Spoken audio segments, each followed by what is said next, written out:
Real news, real issues, real people. It's Ceola Wilson, one-on-one. Just one more thing before we get into this. God willing, by the time this show airs at 7 o'clock Monday night, whatever the date is, my mom will have turned, God willing, 92 years young on April 23rd, 1930. I want to say happy birthday, Mommy. I'm not sure what the plan is because you canceled all our plans. I asked you, did you want to go out for lunch? You said no. I asked you, do you want flowers? You said you can't eat flowers. And then you told me if I have money for lunch and flowers, I should just give you the money. So hopefully by Monday you will have the money and we'll try this again next month. Having said that, I'm going to let my guest introduce herself. Her name sounds Hollywoodish, right? I want to tell you that when we did this very painful briefing for this interview the other day, the woman was highly passionate, very emotional, but she said a few things that resonated with me. One of them was Scars is celebrating their 10th anniversary this year. And I said to myself, wow, because BermudaReal.com this year is in its 9th year. And I could see my first decade around the corner. So she's like a beacon of light to me. I'd like to introduce you to our guest tonight, the founder of Scars. On our platform, welcome to BermudaReal.com. Miss Debbie, tell everybody your name and let's get into it. So thank you so much, Ceola, for having me. My name is Debbie Ray Rivers, and I am the founder and the executive director of a nonprofit in Bermuda called Scars, and that stands for Saving Children and Revealing Secrets. And Scars was founded October 27, 2001. So we just indeed had our 10th anniversary. Most of the people you have certified over the years would know the story. As I stated, I've had Scars on my radar for many years, just never made it. But as you know, all things come in his time, not ours. So having said that, you walked me through a very painful story about betrayal by your mother, who's still alive, about her husband, your daughter's stepfather. Step-grandfather. Yes, grandfather. About things that happened to you as a little girl. So walk my audience through it, please. I'll begin by saying my mom's birthday is the same day as your mom's birthday, April 23rd. Happy birthday to her. So in 2004, I found out that both of my two little girls had been sexually molested by my mother's husband. They were 9 and 10 at the time, and he was 78. As you can imagine, when I found out about my oldest daughter, who had been abused at his hands for 4 years, I just couldn't figure out how I missed it. How it went was he had sexually molested my youngest, and she told right away. And then we found out about my oldest, who was abused at his hands for 4 years. And as you know, it just rocked my world. I couldn't believe it. It was one of the darkest days of my life. I just couldn't believe how a man who posed as a grandfather figure, and he was a devout church member, who was teaching my now husband and I one of the books in the Bible at the time, could do this. You know, did he have bad moments? Like, I was just shocked. But I believed my daughters immediately, and I had to confront it. I had to let my mom know, and my mother. You know, her words were, "He's a very sick man." And then I went through a journey of trying to figure out, next steps. And I made a phone call to another family member, and he said, this has to be reported, sexually harming children is against the law, and you need to reach out and first get your children some help and report it. And so I didn't know anything about Child Protective Services. I didn't even know they existed. and I did that. It took a while. It took a few months. The school was very supportive, but I was the one that ended up, having to report it, which was very difficult.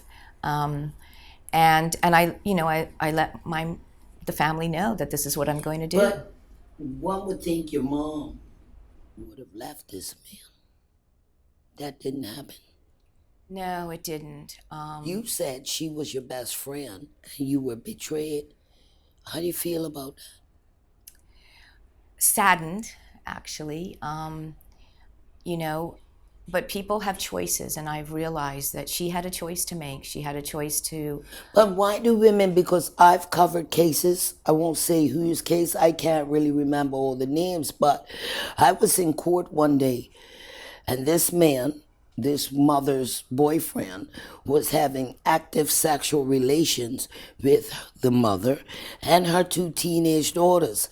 It didn't come out until a certain venereal disease came up.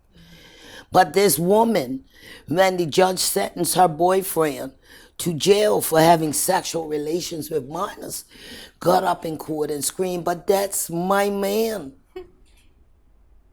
And I turned and looked at this woman, wanted to know what was wrong with her. So based on your experience, what do you say? Nobody expects their mom to support betrayal. We come from a place where, well, how was she dressed? What did she have on? Yeah. I've been in a drug recovery meeting. You know how you listen with your eyes closed. And this woman was talking about her road to heroin addiction. And she said, I got up and went talked to my mother, who was also my sister. Oh, my reporter is wrong. How could that be? When she kept talking, come to find out Mr. and Mrs. Mom and Dad, honorable members, sat up in the front row of church.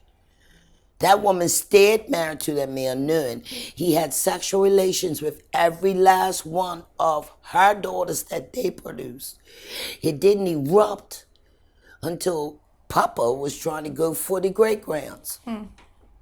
Sound familiar? Yeah, I hear a lot of stories. So what is that about?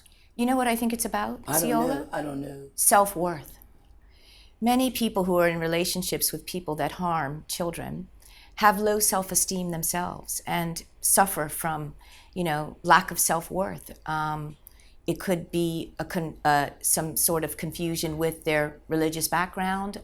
I have to stay married. I have to support my husband. But it's hurtful. It's very painful. But I will say this: my mom was a good mom. She loved her children, and she nurtured us, and she supported us, and she loved us, and she did introduce us to God, to a higher, to this power greater than us.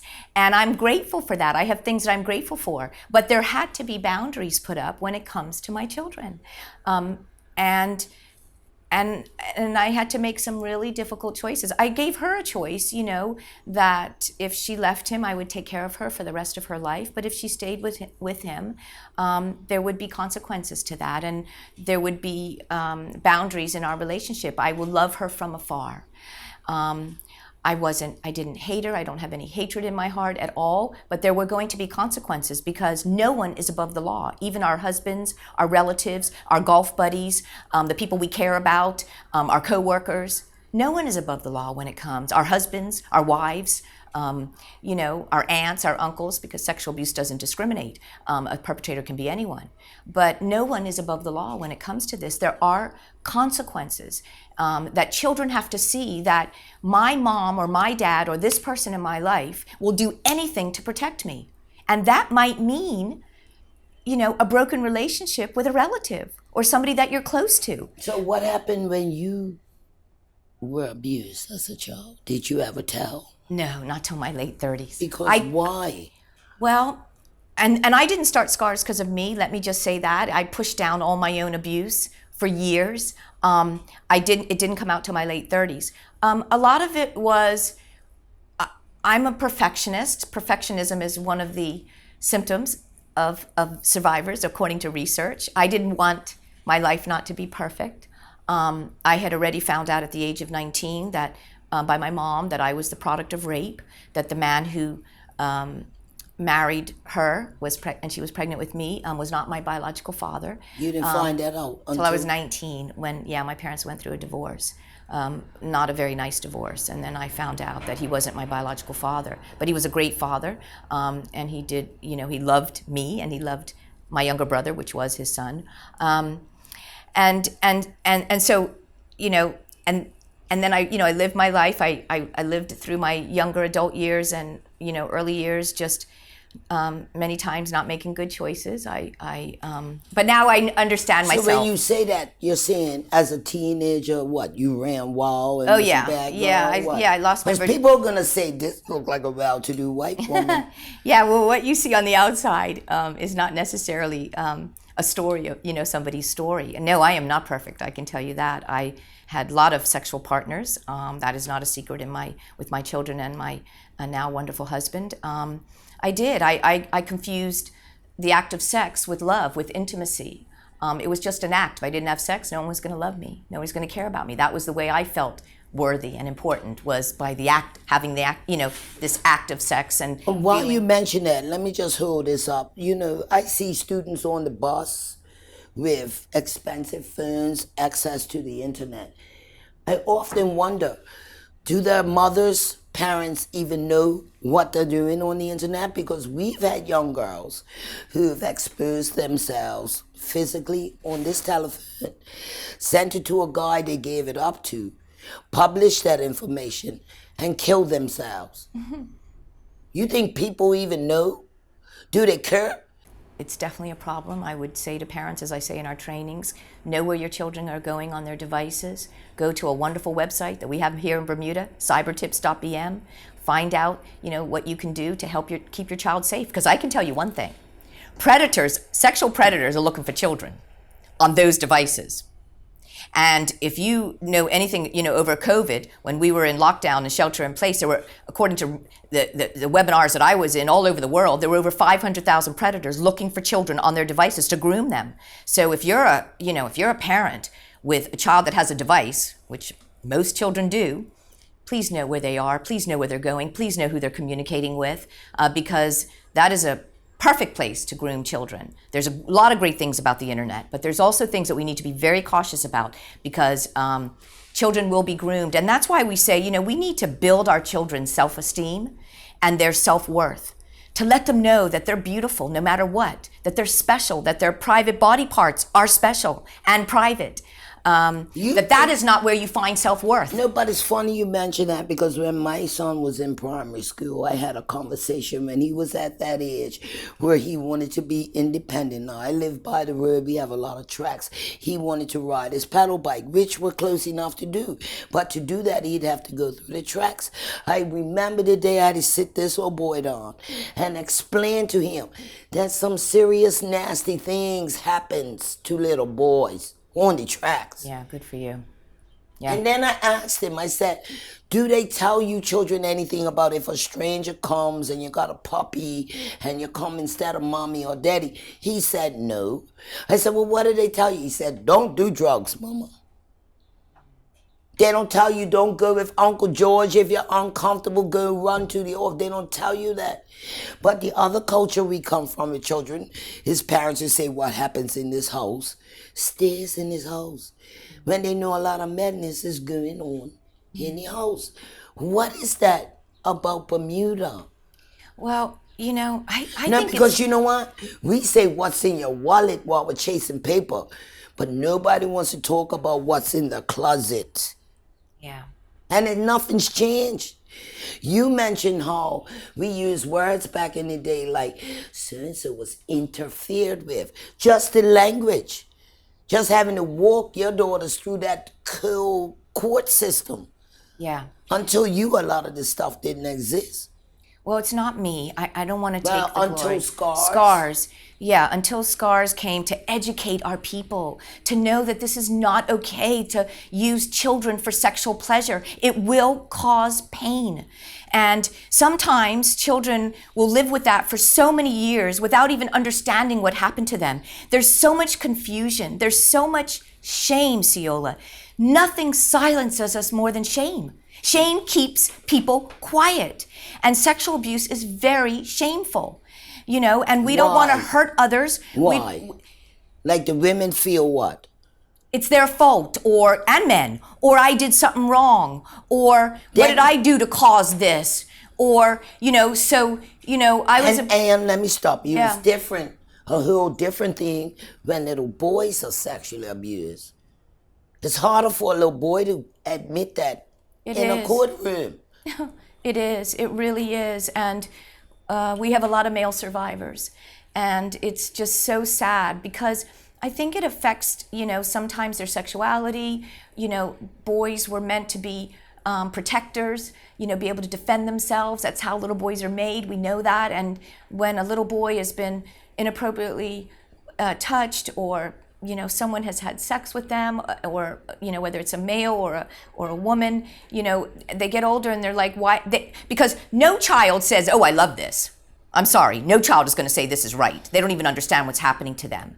But then a boy will get older and say, why didn't I protect myself? Wasn't I able to stop that? I've spoken to male survivors who had this guilt and hatred towards themselves for not being able to stop it. But they couldn't stop it. They were younger. They were less powerful. These are people who are more powerful than them, and bigger, larger individuals.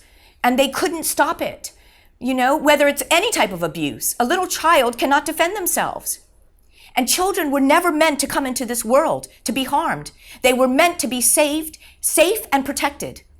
And that means sexually, emotionally, physically, everything. And what we do to children is going to cause them to be affected as adults. And where does that pain go? Some people, that pain goes to drinking out of a bottle, to run away, numb out. Some pain, like me, is to have sex with, as many people as you can, partners as you do, to feel that self-worth. Some, it can be an eating disorder, bulimia, anorexia. Some, it can be drugs, numb out. I don't want to feel this. This pain is too much for me. Some can be, sadness, depression, suicidal thoughts. Not be able to focus in school. So they drop out of school. They're angry. So they take out their anger on everybody else and they hurt other people because they were hurt. Nobody protected them. I've heard somebody say that. Nobody protected me when I was little. I don't care about anything or anyone. People are going to have to suffer the way I suffered. That little person shouldn't have suffered. And we need to take child protection very seriously, not only in this country, all around the world. Bermuda is no different than anywhere else. But I will tell you one thing. The people of Bermuda are taking child protection seriously. When you start educating in a community that says this is what happens when we don't protect kids, drug addiction, alcohol, promiscuity, suicidal thoughts, people dropping out of school, unable to focus, depression, mental illness. Everything was seen no. Where did we think, I said this in one of the first interviews, I was really horrible at it and I was holding my paper shaking, but where do we think pain goes? When children are abused, when children aren't protected, when children aren't nurtured and cared for. I think from being promiscuous and perfectionist, I think what happened to me, not to go down a road of things that harmed myself even worse, was because I was loved. I was nurtured as a child. But you take a child who's been abused, and then a child that isn't cared for, isn't sheltered, isn't fed, isn't cared for the moment they cry, held and said, I love you, many times, that could take a child even further deeper into issues. We have to let our children know that we love them, that they are important and they are valuable. And no, we might not be able to provide them everything, but we love them. You don't need money to love. You don't need money to say, I love you. But you're everything to me. When I think of that charity announced a few years ago, and thank you, Nadia, for sending me the information. It was with the Bascom brothers talking about the North Village Club and that predator. When I think about it, though, there were hundreds of people that knew what was going on, and everybody stayed quiet. What is that? No education. No education. Nobody understood years ago. That wouldn't happen today. Because people have been educated to understand the effects that child sexual abuse has. The effects that you're not allowed to do that to children. More eyes are on our children, Ceola. I really believe that. North Village was one of the first community clubs that did our training years ago. They realized that there was obviously an issue years ago. I didn't even know about that history when I started SCARS. But they're the organization that said, we're doing this training and we're getting our coaches in a room to be educated because we don't want anything else to happen to the hundreds of children we take care of. And guess what? The training that SCARS provides, this educational tool that's free to our community, thanks to our corporate and community donors, is mandated by North Village Club now, Community Club. And guess what North Village Community Club did? When we trained them, there was a coach in that room who said, I'm thinking about this. We have a situation here where I think we need to look at. I'm the coach who waits at the end of all the matches for the parents. We were talking about isolated one-on-one situations. Remember, sex offenders don't do this in front of other people. They're going to look for those isolated one-on-one. They're not going to sexually abuse a child in front of their coworker. No, they're going to hide it. It's going to be hidden. So what we want organizations to is to scan their environment and see if there's any risk. That's what we teach when we teach our adults and our youth-serving organizations. We say, scan your environment. Are there any risks? How do you minimize that opportunity? Sexual abuse is preventable. Well, North Village, they said no. One of the coaches, I'll never forget. He said, we have something here, a risk. He said, I'm the coach who waits at the end of the matches for the parents. Well, there's always a parent who's late. That leaves me on the field with one child. That's a risk to North Village. It's a risk to children. I might not be always that coach who's waiting for those children. What are we going to do? And guess what North Village did? They put in a policy called the tripod policy. There's always two adults waiting with the children at the end of all the matches. That immediately minimized that risk. But when that story broke, I heard a man who knew about the sporting field said it wasn't just North Village. It was this club and that club. And guys from this area knew that they couldn't be a top baller unless they did certain things. You're telling me the BFA didn't know? Wendy Hood knew? Uncle Johnny is a freak.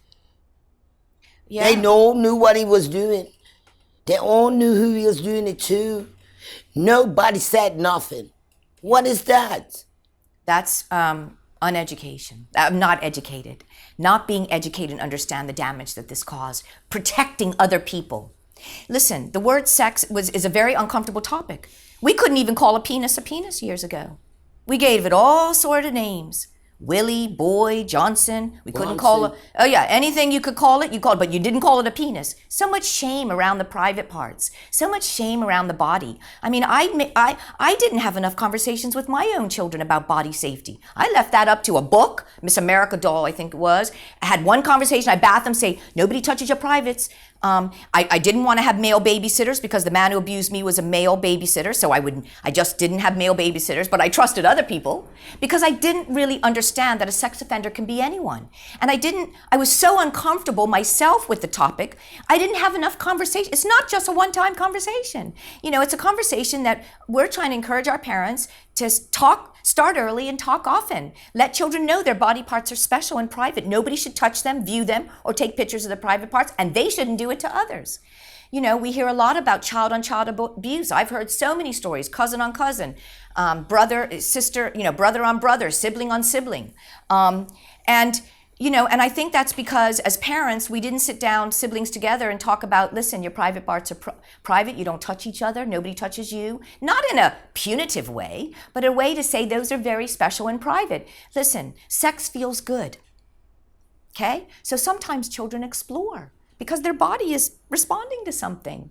But if nobody's taught them about boundaries and that their body is very special, and they don't touch or view or take pictures of others and let nobody do that to them, how do they know when their behavior has crossed the line? How will they know that if they're not taught that? And that we can't depend on schools to teach them that, only schools. It's not just a conversation during, during school for 1 minute, during a semester.